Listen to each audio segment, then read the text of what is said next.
स्वास्थ्य कर्मचारियों को बेवकूफ बनाना बंद करो, फूल बरसाने का ढोंग रचना बंद करो, अरे हम पे फूल बरसाने का ढोंग रचना बंद करो।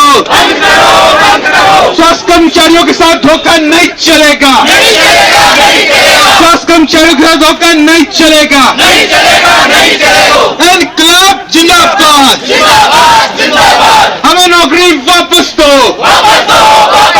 हमें नौकरी वापस दो।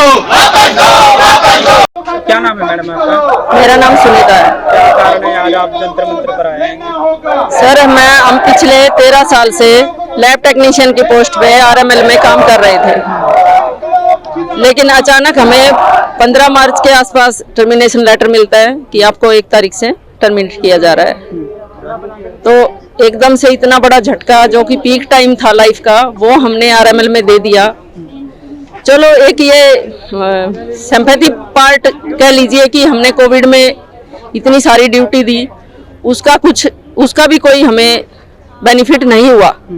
कम से कम इतना तो हमारी उम्मीद थी कि कम से कम हम जिस पोस्ट पे काम कर रहे हैं उस पोस्ट पे काम करते हुए हमारा टाइम निकल जाएगा, ना कि परमानेंट किया जाएगा। कोई दिक्कत नहीं थी, बट उसके बावजूद भी जिस टाइम कोविड था मैं ट्रोमा लैब में टेक्नीशियन थी। हम जितने टेक्नीशियन थे ट्रोमा लैब में, हमें ये बोल के रखा गया था कि तुम ट्रोमा लैब के लिए गए हो।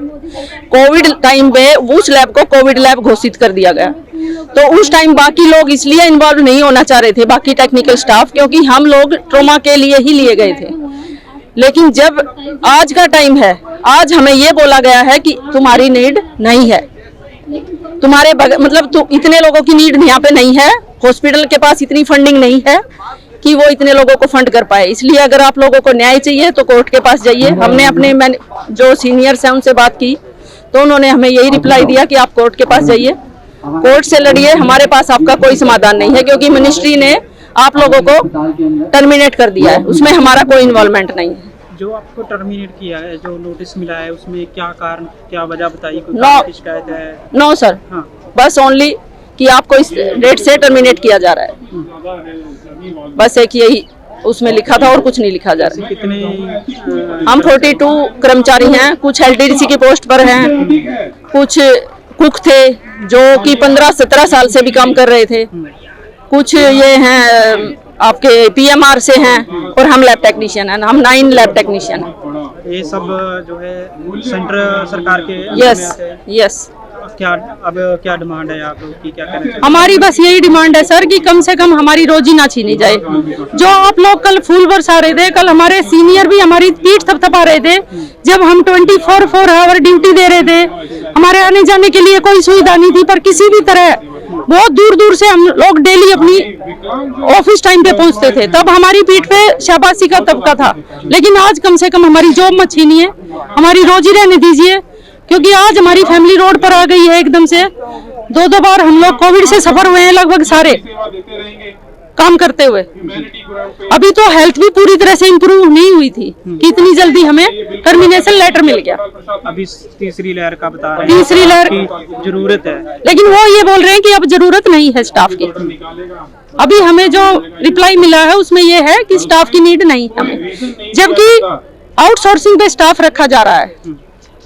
अच्छा, काफी टाइम से आप मतलब नौकरी से? हाँ जी, 2010 में सर एकदम से अभी तो बहुत ज्यादा कंफ्यूजन है, क्योंकि मैं खुद सिंगल पेरेंट्स हूँ।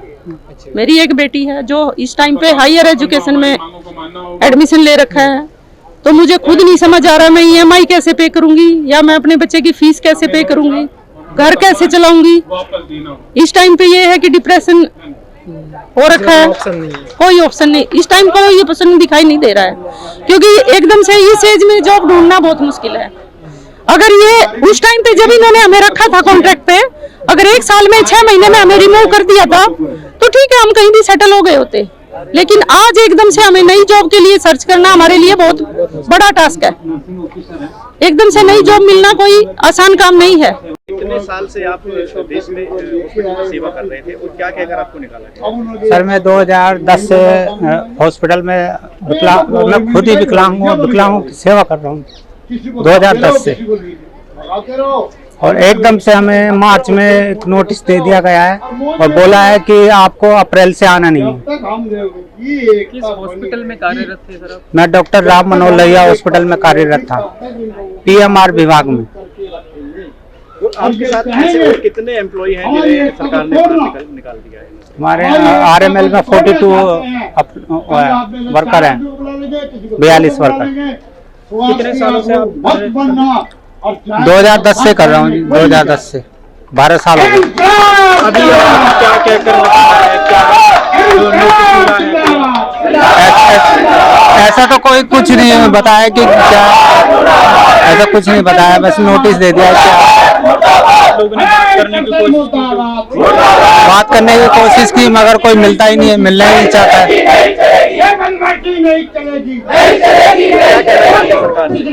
सरकार से मैं यही कहना चाहता हूँ कि हमें हमारी जो नौकरी है वो हमें वापस दी जाए।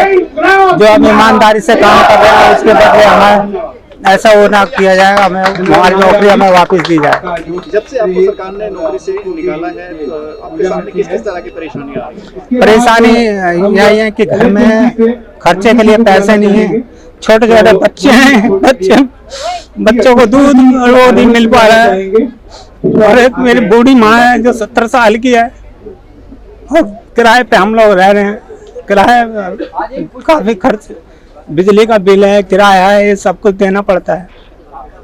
तो आपने अस्पताल प्रशासन में किसी से बात करने की कोशिश की? बात करने की कोशिश की, कोई मिलना नहीं चाहता है हम लोगों से। किस तरह का रवैया रहता है अस्पताल प्रशासन में? रवैया ये रहता है कि अपॉइंटमेंट भी नहीं दे रहे हैं, जैसे MS साहब हो गए, DDA साहब, तो कोई मिलना ही नहीं चाह रहा है हम लोगों से। क्या नए स्टाफ की भर्ती कर रहे हैं, टर्मिनेट किया है? नए स्टाफ की कंपनी के थ्रू लेना चाह रहे हैं कि प्राइवेट कंपनी, हम तो हॉस्पिटल के कॉन्टेक्ट पे थे, वो कह रहे हैं कि प्राइवेट कंपनी के थ्रू रखना चाह रहे हैं जिससे कि उनको कुछ कमीशन या कुछ ऐसा चक्कर है। और हम तो 2010 से ज्वाइनिंग या जब से ही 10,000 सैलरी पे काम कर रहे हैं। वहाँ पे कोई इंक्रीमेंट नहीं, कोई बढ़ाए नहीं, कुछ नहीं, कोई DA वगैरह कोई कुछ नहीं। जो पुराने निकाले गए हैं उनको कंपनी के थ्रू रिप्लेस नहीं किया जा रहा है, जैसे दोबारा रखा जा रहा है। आप हॉस्पिटल के थ्रू थे, अभी कंपनी के थ्रू नहीं रखा जा रहा है? अभी तो नहीं रखा जा रहा है, अभी कुछ बताया नहीं है, कुछ नहीं रखा जा रहा है कंपनी के थ्रू। तो आखिर में क्या कहना चाहते हैं सरकार को? सरकार को यही कहना चाह रहे हैं कि सरकार ने जैसे कोविड के काम किया है, उन्होंने फूल बरसाए और थाली बजाए और दिए जलवाए हमारे लिए, तो हमें नौकरी वापस दी जाए जिससे कि हमारा रोजी रोटी चल सके, हमारे छोटे छोटे बच्चे हैं उनका गुजारा हो सके। अच्छा, आप हैंडीकैप, तो इसके अलावा सरकार से आपको कोई सहायता मिलती है? सहायता कोई नौकरी के अलावा पेंशन मिलती है। पेंशन? हाँ जी, दिल्ली सरकार से घर चलता है आपका? घर चलता है पेंशन से। क्या आपके परिवार में कौन कौन है? मैं हूँ, मेरी वाइफ है, वो भी हैंडीकैप है, 2 मेरी बच्चियाँ हैं छोटी छोटी, एक 10 साल की है, एक 8 साल की है। माता जी है, 70 साल की माता जी है। बस। तो मतलब घर की जिम्मेदारी सब आप पर है? मेरे भाई है सब जिम्मेदारी, बच्चों का लिखाना पढ़ाना सब। पेंशन से ही घर चल रहा है? पेंशन से ही घर चल रहा है। जयवीर सिंह नाम है। क्या काम है? हम कुक है, खाना बनाते हैं और पिछले 2 साल से हमारे साथ में जद्दोजहद चल रही है मैनेजमेंट की और हमारी। वो नहीं रखना चाहते हमको और हम कहते हैं कि हम रहेंगे यहीं पे। कोविड-19 में अभी जबरदस्त ड्यूटी करी है, ऑड इवन में ड्यूटी करी थी, 15 दिन छुट्टी होती थी, 15 दिन ड्यूटी होती थी, ठीक है ना। और आज हालत ये आ गई कि पिछले 5 महीने में भी हमने पिछले फरवरी को निकाल दिया था, 21 में 5 महीने बाहर बैठे, कोर्ट में केस किया, फिर अंदर चले गए। आज 7 महीने अंदर गए हुए, फिर मतलब बाहर निकाल दिया 1 अप्रैल को, फिर दोबारा कोर्ट में केस किया, ठीक है। और फिर भी मतलब हाई कोर्ट का ऑर्डर आने के बावजूद भी मतलब मैनेजमेंट कह रही कि नहीं रखेंगे। हाई कोर्ट की कोई वैल्यू नहीं रही हिंदुस्तान में, या तो केंद्र सरकार है, सेंटर का है वो भी, या तो ये सोच लो कि कोर्ट भी सेंटर का ही है, ठीक है, और ऑफिस भी सेंटर का ही है। वो हाई कोर्ट की कोई वैल्यू है नहीं है, ये बताओ आप। क्या नोटिस क्या कारण बताया? कोर्ट ने ये बोला है कि हम 40 वर्कर हैं और 40 को ही रखा जाए। पहले भी 40 थे और उसी के आधार पर ही फिर दोबारा कोर्ट ने ऑर्डर कराया। हैं तो वैसे हम 60 वर्कर वहाँ पर, लेकिन हम 40 हैं यूनियन में, और केस भी हम 40 ने किया हुआ है। तो उस कोर्ट के आदेश को भी नहीं मान रहे हैं ये लोग। अब हम क्या करें बताओ, कहाँ जाए कोर्ट, कौन से कोर्ट में जाएं? कितने हैं आपके साथ? 40 वर्कर कर्मचारी? हाँ, सफाई वाले हैं, मतलब कुक हैं, माली हैं, सब बताओ, गार्ड भी है। 2006-7 और लगा लो 2006 14 6 22 14-15 साल आदमी जब वहाँ काम कर रहा है तो आदमी कहाँ मिले काम? आज के टाइम में काम है कहीं भी काम नहीं है, कहीं भी आप चले जाओ रोजगार है ही नहीं। क्या कहना चाहेंगे आप? हम यही कहना चाहेंगे, उसी बेस पे धरना हो रही है। जब इनको वापस लो, RML के निकाल दिए, LNJP से निकाल दिए, गाड़ी के निकाल दिए, कलावती से निकाल रहे हैं, और हम राजकुमारी के हैं उनको भी निकाल रहे हैं। दिल्ली सरकार में भी निकाल रहे हैं, दिल्ली सरकार में भी निकाला जा रहा है, वहाँ भी छटनी कर रहे हैं। और ये मोदी सरकार क्या चाहती है? मोदी सरकार चाहती है कि जो हमारे भीमराव साहब अम्बेडकर ने जो कानून बनाए थे ना, उनको खत्म करना। ये उन्हीं की देन है, जो आदमी यूनियन बनाता था, लड़ता था, उसके बलबूते पे रोजी रोटी चलती थी, ठीक है ना। अपना हक मांगने के लिए ये सब कानून थे। आज मोदी सरकार कहती है कि इनको कानूनों को बंद हटाओ, उनको भी कहते हैं कि नहीं, कानून नहीं चलेंगे अब। तो उसी के चलते यहाँ सब लोग हम रोड पे हैं। अब बताओ आगे हम रोजी रोटी जो हमारे कलेजा बच्चे क्या खाएंगे?